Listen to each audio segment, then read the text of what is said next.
So I'm going to introduce tonight, slaughter your name, John Lejeski and Jill Loest from the Sister Bay Historical Society. There's too many of them. Sister Bay Historical Society to talk about the Little Sister Barn project. And I'm very excited to hear about it.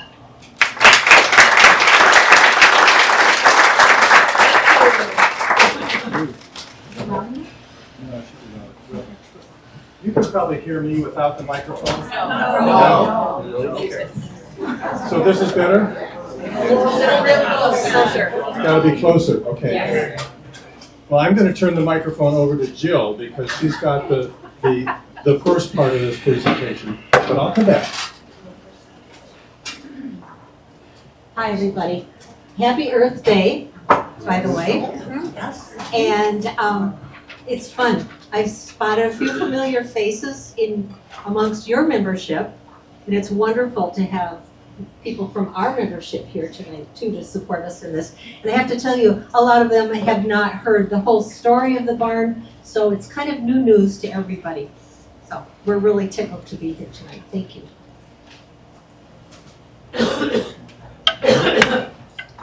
We're going to tell you a story about a really special barn.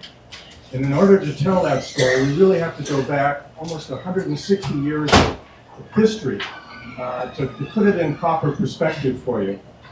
Now, we've got 45 minutes tonight, so we're going to have to really do this in sound bites, but it's a really exciting story. Pardon me? It's got to be closer. Yeah. The other thing too is it's very short and only to be. Oh, you got it. Now you can. Okay, that's good. Nice.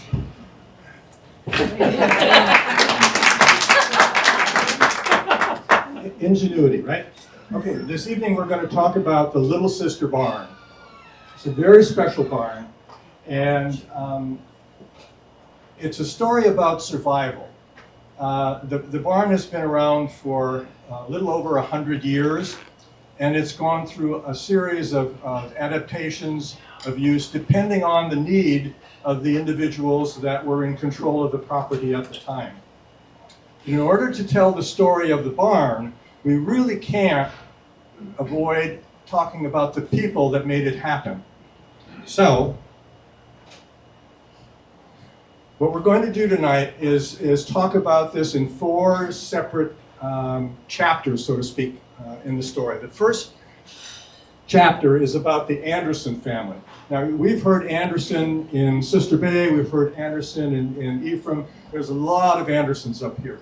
So we'll talk about that. They arrived as early as 1865. The next chapter is about the Little Sister Resort. And fortunately tonight we have 2 of the managers of the Little Sister Barn that manage the property. Resort. Pardon me? The resort. From 1973 to 2020. And that's Fuzzy and Susie Sundstrom. They're back with us today.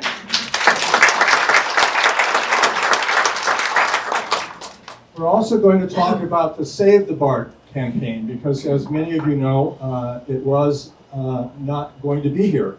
And fortunately tonight we also have Paula Anschutz with us. Paula is a board member of Sister Bay Historical Society.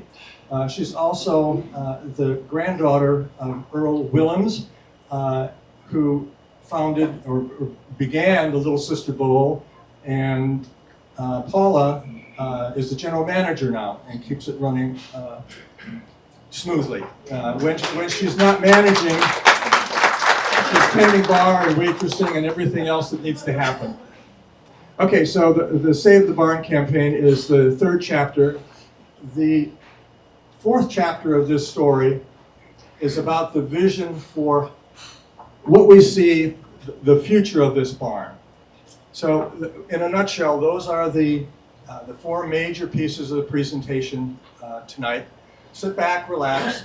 We've got a long way to go, but it'll be fascinating because not only is the barn interwoven in a number of different lives, but it really reinvents itself through the help of a lot of industrious people. The Anderson family came over from Norway. Yeah. Or was it Sweden? No, it's Norway. It was Norway. Okay. They married Swedes. 1865. And that was, they didn't pronounce it Anderson. It's Andresen, Endre Andresen. And his sons, one of the sons, Gunnar, changed his name from Gunnar to Gunder, and no, the other way around. It was Gunnar, changed it to Gunnar, and the name of Anderson morphed to Andresen morphed to Anderson. So you can understand why genealogies sometimes aren't quite accurate, but that's what happened with that family. In 1870, he bought 100 acres of land, 108, and the arrangement, the contract he had was to purchase this in potatoes. And he was to provide, was it 500 bushels of potatoes? Something like that, over a period of time. And all the small or rotten ones were to be picked out, and the deficiency was to be paid at 75 cents per bushel. Now, if you did the math and they didn't have any rotten, or they had all rotten ones, it would have come to $412 and some cents. But fortunately, they probably didn't have to do that. The last payment, oh yeah, $412.50 was the final payment total, but it was all in potatoes. And Gunnar signed it with an X. The man did not know how to write his name, but he honored his contract. So that was the purchase of the farm property that became Little Sister Resort eventually. Gunnar lived with his sister for a long time in Ephraim, and he walked back and forth when he was trying to clear that land and get it ready to plant crops. Their vision was to do crop farming at that time. And they tried hard. They built a cabin, they built a pier, they harvested lumber, even tried fishing for a while, because living off of the land in northern Door County, I was sitting next to Marcia, and people who live in southern Door have a real leg up on people who tried to farm in northern Door County, because half the crop is always rocks. And so he worked real hard with trying to incorporate lumber. He did sell it. There was always a good market for lumber. Here. The other thing is that, remember, there was plenty of lumber on the property, and as he arrived, one of his major tasks was to clear the property.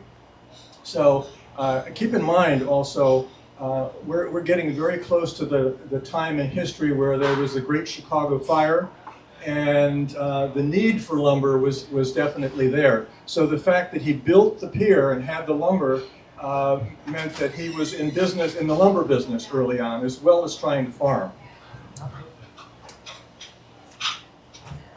All right.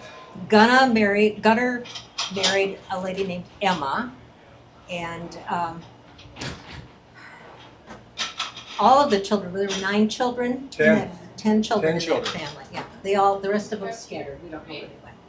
But one of Gunnar and Emma's sons, Grant, stayed and helped work the farm, and bought the farm from his father eventually, and decided that there was another type of farming to do, and gradually brought in cattle and animals to make up for the shortfall that their crop farming did. Before he did that, he realized that there also was an abundance of fish in the bay, and he started a commercial fishing business. He and his brother, and this is interesting because he fished in a 25-foot sailboat and was very, very successful. He bought the first sail by paying for it over 2 years with 800 packages of salted fish, And at the end of the day, there was 200 packages each spring and fall at $1 per package. He was a very industrious guy. He kept 10 people busy in the fishing business and continued to be a very successful business person. So this is all happening prior to them realizing that there may be another potential business up here.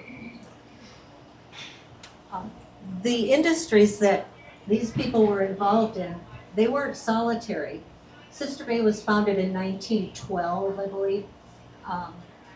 There was a community prior to that. The first settlers to this area around 1918, a guy by the name of Mr. Thorson, settled and had a community started at Pebble Beach, which is adjacent to Little Sister Resort. And he also tried to put in piers and so forth. And the problem with that endeavor is Pebble Beach isn't very solid and they slide into the water after a period of time. And you can still see some of the cribs out there. If you hit the sun just right on the right day, you can see some of the remnants of those docks. Another little tidbit about Pebble Beach is the settlement of people that were there. If any of you are Lutherans involved in Lutheran music, there was a family by the name of Christensen that settled there. And F. Melius Christensen was a very famous Lutheran music composer, as his son Olaf also was. And their family still has property or in residence there in the summertime. So. Grant Anderson is really the protagonist in this story. Okay, you're going to see him really take on a major role. At one point, after selling the fishing business, as Jill mentioned, he changed from grain farming to dairy farming. And guess what? You need a barn, right, for the cows? So all of a sudden, this starts to come together here. The other thing that was happening is travelers were starting to arrive into Sister Bay. And in 1880, 1890, the ship channel opened up in Sturgeon Bay. So now we have lake steamers coming through on the bay side very quickly. They're not only enjoying the fishing industry, but they're also enjoying the logging industry. And people begin to realize that this is really a wonderful place to be. And so travelers arrive in Sister Bay and in Little Sister Bay wanting to spend the summer. So the idea of having a resort or guest house is starting at this particular time.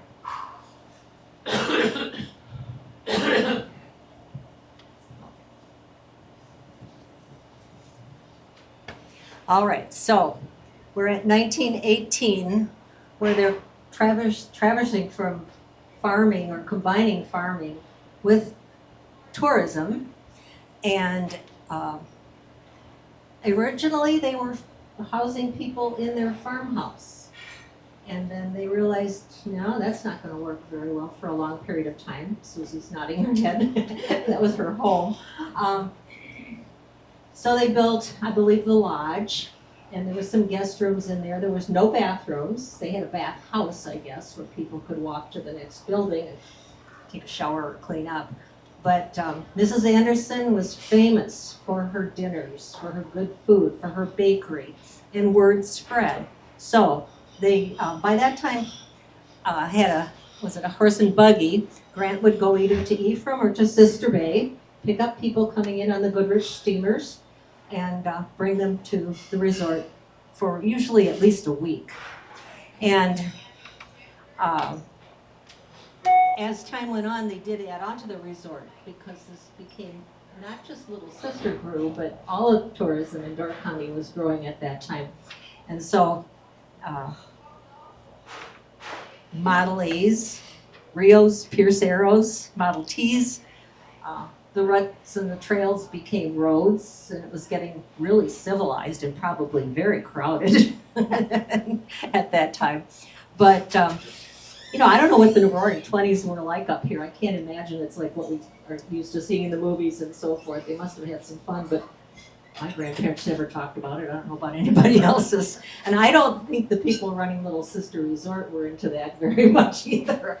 But tourism again was running, and Vacation Land had officially opened. Okay, 1919, the barn was built. What's interesting, I don't know whether they had architects or engineers at that time. I don't think so. I think this was, very industrious, salt of the earth carpenters, farmers that knew how to build things. And if you ever get a chance to see the interior of this barn, it's really spectacular, just the way it's been structured. And as we move forward with the future plans for this barn, we hope to preserve a lot of that. Were they done with the cows? And that, I mean, why did they build the barn? Well, because they were now into the dairy business. The barn actually became the enabler for feeding the resort. Okay, they had cows. They most likely had both. Right. Okay. So they had they raised the feed for the cattle and the milk and so forth. Provided the cheese and the cream and all the things that were necessary for Mrs. Anderson to do this wonderful cooking. You know, she basically was cooking out of her farmhouse, and they had guests in the farmhouse, but they kept adding cottages and that. They're very industrious. Again, at that particular time, the Little Sister Resort was the place to be. Grant, and then in 1947, Grant's son. So we really took quite a few years into this slide here, and now his sons Winfield and Roland took over running the resort. Now this is an interesting photograph. Actually, Dwight Anderson sent this to me a couple of months ago, and he said he found this in a thrift shop somewhere. Does anybody know what this is? Fuzzy would know. Okay. Yeah. I mean, this is the Little Sister Barn right here. That's Bayward Golf Course. Right. That's right. You know, and when I first saw this photograph, I said, Jill, what is that water? That isn't the bay, is it? And she said, no, that's Lake Jelibegone. Okay? Gone by the 4th of July. Right, gone by the 4th of July.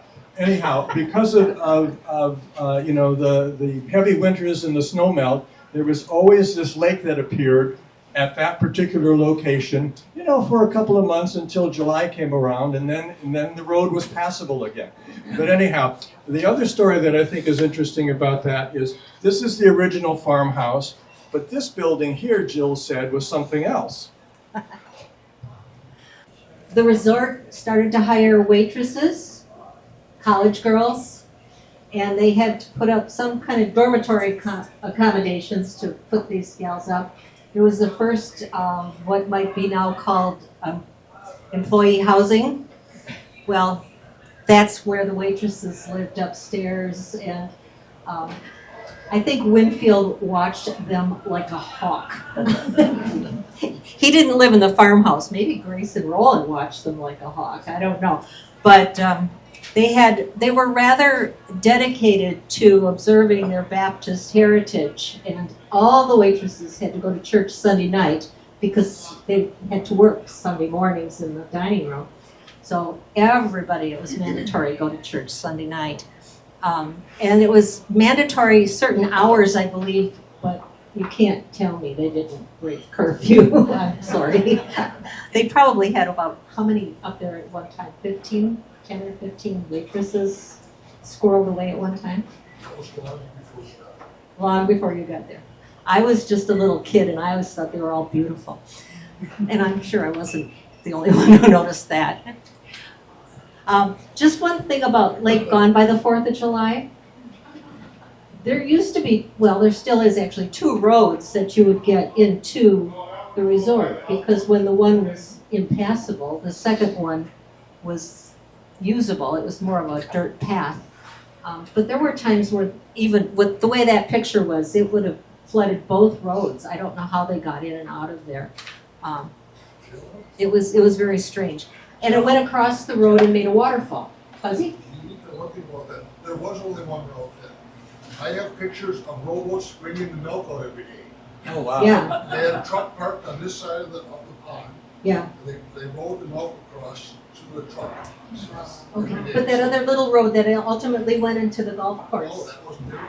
oh, that wasn't there yet? No, so they Okay, had, well, others didn't use that to get rid of the milk. Yeah. They rolled it out. okay, Does it still flood, does it? What's that? Does it still flood today? No, no, they dug the condos out to the south of us, and that's where the water went in their ponds.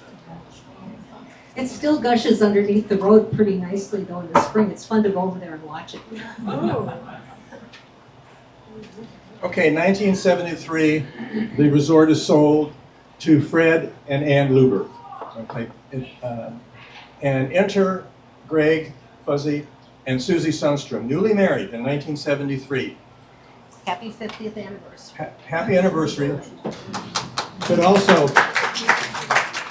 did you know what you were getting into when you decided to go into the resort business? No, I didn't think so. I didn't think so. He told me I could be doing secretarial work, not cleaning bathrooms. Anyhow, this is where I think it gets very interesting because the barn provided a certain amount of space to do things. And I remember having a conversation with Susie. I said, you know, well, what happened there? And she said there was a point in time where they had barn dances in the barn. And where did that happen? Up in the upper level there. And for how many years? And 4 or 5, maybe 5. right. No, it's a great story, but the barn also morphed into other uses as well. Once they were no longer doing barn dances and social gatherings in there, it became a storage, basically a place where the resort could store things to keep it running. Someone also told me that they had cars in there for a while. They had a number of antique cars. Does that ring a bell with you? That was before their time. Okay, 2. All right. Anyhow, so the barn is accommodating various needs at the as the need required. Anyhow, with Fuzzy and Susie at the helm here, it was a winning combination. The resort thrived. You can imagine for 47 years maintaining a resort, and the tastes of the customers changed. Early on, they served 3 meals a day, breakfast, lunch, and dinner. Later on, the tastes of the travelers changed, and they didn't want to stick around. Well, number one, they had automobiles, so they could move to different other locations throughout the county. So Fuzzy and Susie had to kind of rethink about how they were doing. So in 2001, Fred and Fuzzy's was developed. Now, I think most of us remember Fred and Fuzzy's. It was a wonderful place to come for lunch, especially for afternoon cocktails and the spectacular sunsets. Okay, it was the destination for your sunset cocktails. But anyhow, that was a wonderful, wonderful experience for them. And for 20 years, that ran and became a destination in the Sister Bay area. Okay, in 2020, the Little Sister Resort is sold. Lance and Bridget Crane plan to develop. The Cranes offered their barn to the Historical Society in Sister Bay, and as much as they would like to have accepted it, they couldn't afford it, so they declined it. But then some talk got started about moving other buildings on the property. Paula had a plan, and the subject was revisited. And as much as it seemed financially almost impossible or foolhardy, John Fletcher was designated to be the point person on this project, and he did not want to let the opportunity go. And I'm sure he took a deep breath and just said, we'll take it. and I'm so glad he did. because a groundswell of community support grew at that point to raise the money to move the barn over to the Historical Society's property at the corner of the past. That was all done in conjunction with moving, what was it, 12 other buildings? 17. 17 buildings altogether, plus the barn, were taken from the resort and saved to be repurposed. So on this day of Earth Day, where we want to recycle, reuse, and repurpose, we did it in turbo speed or turbo size. Talk about recycling. I'm going to ask Paula Anschutz to come up right now because she also is intimately involved with this process. And we'll take you on a little bit more of this journey. This is where all the different moving pieces came together. And what makes the story so unique is all the different threads. And really none of these probably should have ever gotten moved, and it was how everything came together. We say it's a series of very serendipitous events because there's so many things that if you would have pulled one thread, if that one phone call hadn't been made, if that one person hadn't gotten involved, that it wouldn't have happened. And I can name probably 5 different things that way. And the idea of moving the buildings was actually started long before I was involved. And the idea of the Historical Society having a history center started years prior to me getting involved as well.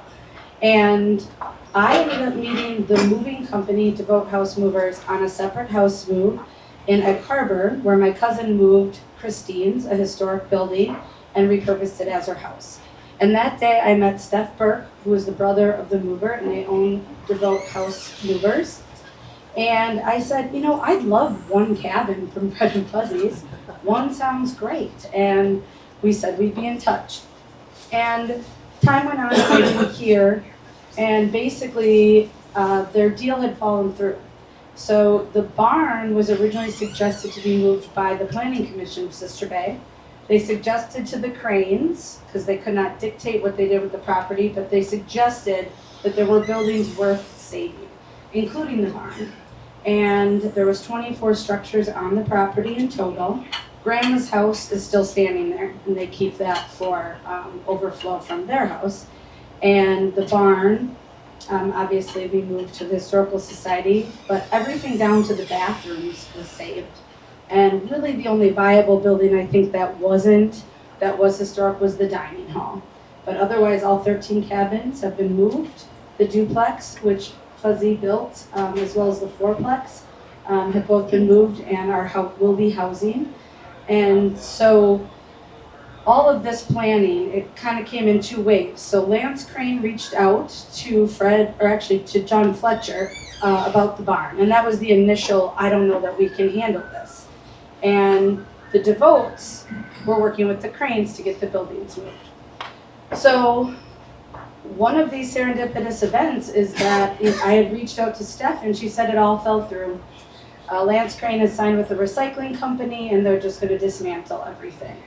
And I felt heartbroken. I just felt like that's so crazy. How did that fall through? And my friends that own Roots Inn and Kitchen, which is a historic inn up the way, called me one day and said, there's someone staying with us that's here to sell everything at the Little Sister Resort.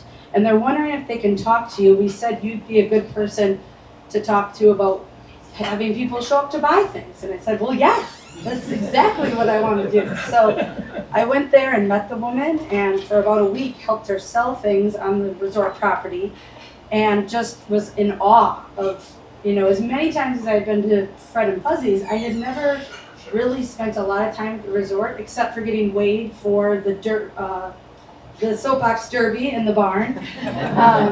And it just, this feeling, Susie and Fuzzy could tell you, but all the old trees and the lilacs, and like you're walking around and it, like you can smell the lilacs, and every building is like, just as it always was. It was very unassuming. You could tell all the history of these families staying there. They could walk right down to the water. They could go have a meal. They took their meals in the dining hall. All of Fuzzy and Susie's records were there. And it very much felt like your grandma's kitchen, and I realized this was one of the last places in Door County that feels like that. And how special it was. You could just tell the moment you went on there, on that property. So every person that came to buy something, I was like, oh, don't buy it, but that's why you're here. And after a month of showing up, the foreman would just say, Paula, what are you doing here? I'm like, I will buy all the windows out of the dining hall. They're still in my garage today. And after forming a relationship with him and feeding him perch tacos at the bowl and getting to know him, his boss came up. And that was when he met with the mover. The mover came back on board to move the rest of the cottages. And, I thought everything was great. The barn would be moved and all these buildings will get moved, and that's the short of it. Then in August, this is all the threads weaving. I didn't know what was going on with the Historical Society. And I got a call from the recycling company that said, we're going to tear the barn down next week. This was in August of 2021. And I just stopped, and he said, they haven't committed yet. So if we don't hear by Monday, we're going to tear down the barn. So I went to the bowl and I scoured the Historical Society's website, and I found John Fletcher's cell phone number. Didn't know it at the time. Reached out to him, and we formed a little partnership. And that's how I got to know Jill, and Bob and Trudy were part of this. And I basically said, come to the Little Sister Resort. We met with the mover and Steph Burke, who was definitely instrumental in all of this. And they went to their committee and they voted that they wanted the barn.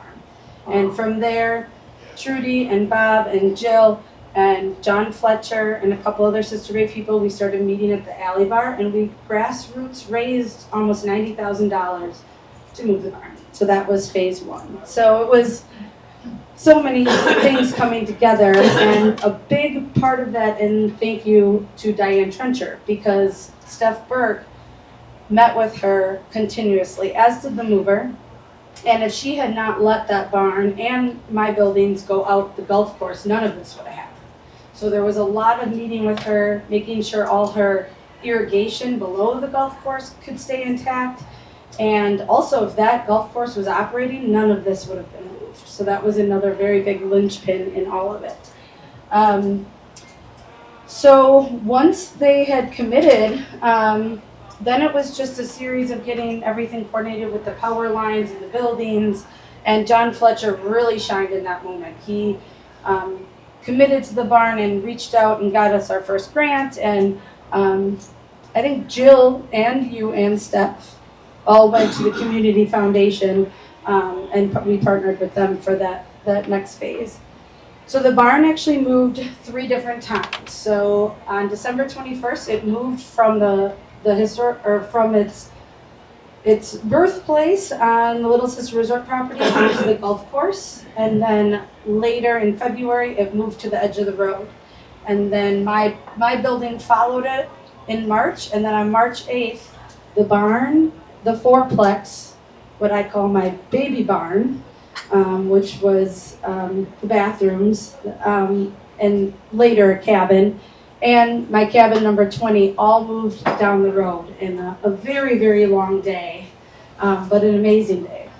It's something that, we talk about a lot, that really rallied a lot of support, and it was such a cool thing to see the story of the Little Sister Resort be moved, and now it'll join the Historical Society's story and become a vessel for learning and history.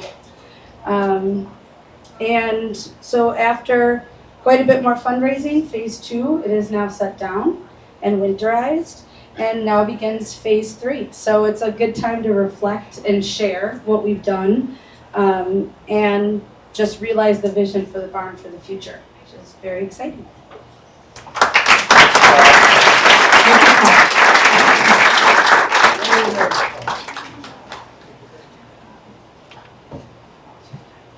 Now it brings us to 2024.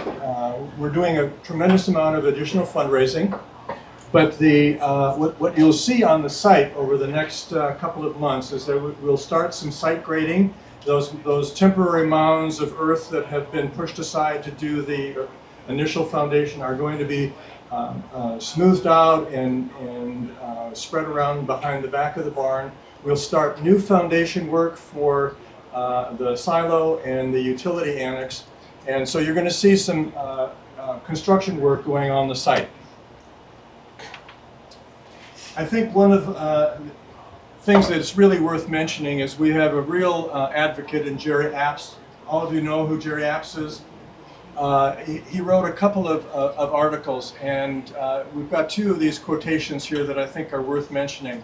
The Society has collected stories and artifacts about the community for several decades and desperately needs a new place to display, store, protect this vast collection of materials depicting the community's rich historical past. As one who has long been interested in the history of Wisconsin, especially its farm and rural communities, I applaud what the Society is planning, and am especially pleased that it is finding a new, exciting purpose for this magnificent old barn. So again, we've got a real advocate in Jerry Apps. What I'd like to do now is share with you the vision for the future of this barn. We at the Historical Society here in Sister Bay see it as an unbelievable opportunity for us to take a real step forward as a historical society. And it's not only for us as a historical society, but it's an asset for the community at large. Our vision for this historic barn is for it to become the Sister Bay History Center. And it will be a place for the community and visitors to gather, socialize, and learn, a place to share the stories of the village and prior generations, similar to what we're doing this evening, a place to provide lifelong learning programs for the youth and adults, and also a place to offer digital and archival ancestral research assistance. We have, as Jerry Apps mentioned, a tremendous amount of documentation and artifacts that we would love to share with the community at large. This barn, when it's open, will give us that opportunity. The exterior of the barn is going to look much the way it did in its heyday. When we finally get it complete, these are some architectural drawings that Mark Isaacson has done for us. So when it's complete several years from now, the exterior of the barn is going to look very much like it did. But what I'd like to do now is share with you some of the ideas for the interior of the barn. One of the challenges that we ran into is there's a fixed amount of space in the barn itself. And because we want to use this as a year-round facility, and we must bring it up to code, there's certain things that we had to add. For example, we had to add stairways, we had to add restrooms on both levels. We had to make sure that there was vertical transportation so that people with disabilities had the ability to use both levels of the facility. So we decided, rather than to try to fit all of those requirements into the barn itself, that we would pull them out from the main structure of the barn and create what we call the utility annex. So the utility annex to the north side of the barn will house the stairway, the restrooms, and the archival storage. On the other side of the barn, we're going to have the elevator, and we'll use that in the silo so that the vertical transportation will connect those two levels. From a functional standpoint, what we want to do on the first level, of course, is have our visitor center. The entrance to the museum will be on that level. We'll have some retail. We'll also have our administrative areas. We'll have meeting rooms, desk space for our staff. Most importantly, we'll have the archival storage.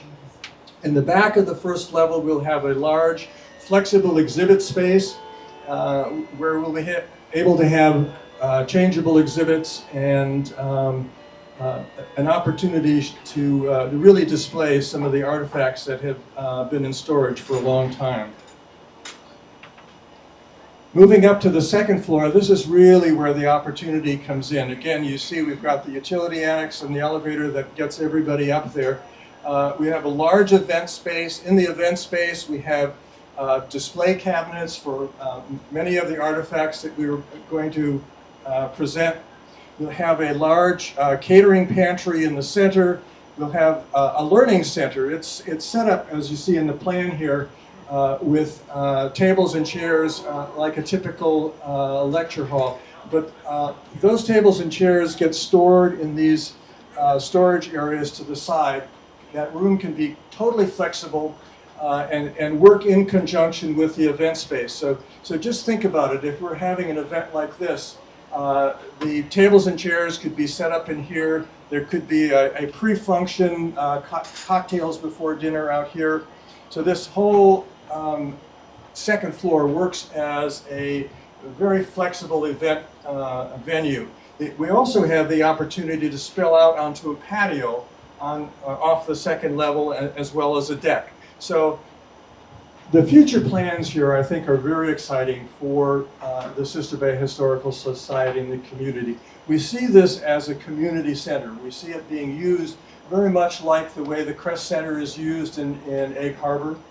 And in order to do that, we're going to have to depend on our community to help us fundraise and bring additional dollars in to help us achieve this goal. It's an ambitious goal, but with the help of all the generous people in this community, I believe we can make this happen. This is a rendering of the event space, and one of the things that we're definitely want to try to do is to preserve some of the interior features of this barn. Remember, this was done 100 years ago with carpenters and very creative individuals that made this happen, and the character of that room can't be replicated. So again, this room is being depicted here as a lecture hall, but it can be a banquet hall, it can be additional exhibit space as well. You'll see at the perimeters we've got those display cabinets, and that's where we'll display our wonderful artifacts. We talked a little bit about the history, the people that made this happen. We reviewed the beginning of the Little Sister Resort. Paula did a great job of talking about how extensive the move was and how it really took a tremendous amount of effort. To the last couple of moments, we weren't sure we could save the barn, but it is on our site now and ready for this next phase. Our plans are ambitious. We have a very healthy goal, a financial goal to achieve, but again, with your help, I think we can achieve it. And we're grateful for your folks to be here this evening. We enjoyed it. We want to thank you. A couple of other shout outs. I'd like to shout out to Bob Jiske, who has been a stalwart helper to create the exhibit that you saw in the entryway. A shout out to Terry Wolf for helping with the graphics this evening, and a shout out to Jill for helping with all of this. We appreciate you being here tonight. There's a question back there. Yes, it's just that, like, one of the things that brought us, we were campers, so we didn't stay at the resort, but long before there was Fuzzies, which we frequented, there was even if you weren't staying at the resort, there was a certain day that you could come and have a meal in the dining room, and the food was fabulous. And you always felt it was like a secret that you got to come there. and that's really what attracted me to wanting to come tonight.